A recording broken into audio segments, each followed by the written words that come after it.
Alam niyo kung anong tawag ni Ferdinand Marcos sa Kongreso nun to justify yung pag-abolish niya dito? Sabi niya, Congress is just a gathering ground of political demagoguery.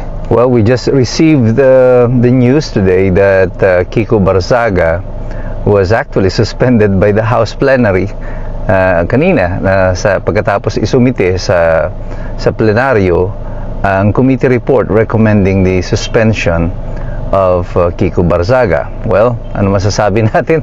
Surprise, surprise. I mean, even Kiko Barzaga knew that this House majority is gonna suspend him. Eventually nga, pag inulit pa niya, baka bigyan siya naman ng bagong kaso for expulsion. But I think the point na ni-raise dito nila Congressman Marcoleta at saka nila Leviste ay may valid point, kung tayo nga ng mga individual ay mayroong karapatan na magpahayag ng ating saloobin bilang bahagi ng ating karapatan ng freedom of expression, ay di lalo na itong mga kongresista, lalo pat ang bawat kanilang binibitawang salita diyan sa halls of Congress are what you call privileged communication. I mean, you could not even be sued for libel for whatever you say in the halls of Congress for as long as it is done in your official capacity as a congressman habang ikaw ay nando sa Kongreso. Kanya nga po yung mga congressman, yung mga senador, para maiwasan yung ma-filean sila ng kasong libelo, ang gagawin yan, magpa-file muna ng resolution or magde-deliver ng privileged speech sa Kongreso. Because the moment that it is delivered in the halls of Congress o nag-file ka muna ng resolution, whatever you say there is privileged communication. Now, if it is privileged communication that cannot be the basis of a criminal charge, why is it now the basis of an administrative charge against Kiko Barzaga? Dahil ba tinawag niya si Pangulong Marcos na magnanakaw, na korap, na siya ang pasimuno ng lahat ng ito? Yun na ba yung kanyang the basis of the ethics complaint against him? Yung kanyang bang kilos, yung kanyang pagmiyaw-miyaw, ito ba ay sapat para ang isang kongresista ay i-dismiss mo? Well, sa Kongreso po, everything is a political decision. It is not based on facts. It is not based on law. Pati nga po impeachment, It is not based on evidence. It is based purely on political decision. It is a political question at kung gusto talaga ng mga kongresista ay magagawa nila.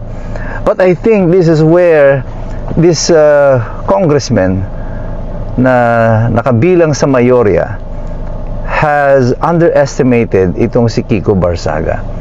I think by doing what they did, dahil ginawa nila ito kay Kiko Barzaga, ang political stock, yung popularity ni Kiko Barzaga will just shoot up another notch or few notches higher. Lalo siyang marirecognize sa mga tao sa kanyang paglaban dito sa administrasyon. And they have exposed themselves, itong mga kongresista. Nakita lalo ng mga mamamayan kung ano sila. Pagkatapos ng pagtakpan yung mga pagkatapos yung magsipagnakaw diyan sa Kongreso, ngayon ay pinagtatakpan ninyo yung nakawan at ngayon parurusahan ninyo yung nagsasalita laban doon sa nakawan. So everything is being done, lahat ay ginagawa nitong Kongreso na ito to make sure na ang mga magnanakaw at yung mga ninakaw nila ay napoproteksyonan.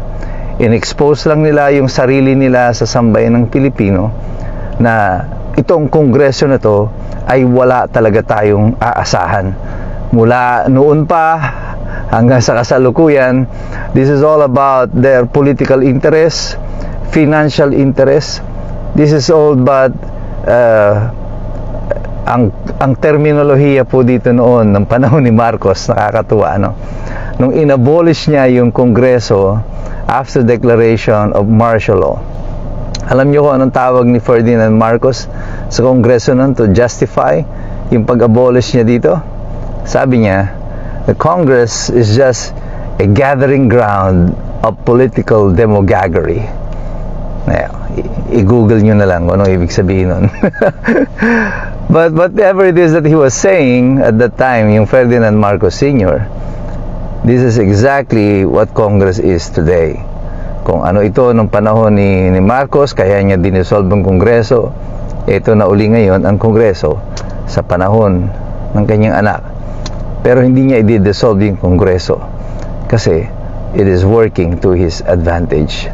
Kaya kay Congressman Kiko Barsaga, I think he is a lot smarter than what you think he is. Congratulations sa'yo. Bagamat ikaw ay suspendido, tingin ko you have accomplished the things that you wanted to accomplish. You have baited this congressman, and they took the bait, hook, line, and sinker. And there will be more to come dito sa sarsuela na ito na meron sa Kongreso. But I think Kiko Barsaga has just hastened o pinabilis niya ang mga politikal na kaganapan sa ating bansa sa pangyayari na ito. At tayong lahat patuloy tayong magbabantay, patuloy tayong magmamasid, patuloy tayong mag-aaral, pagkat tunay na mahirap makialam ang taong walang alam.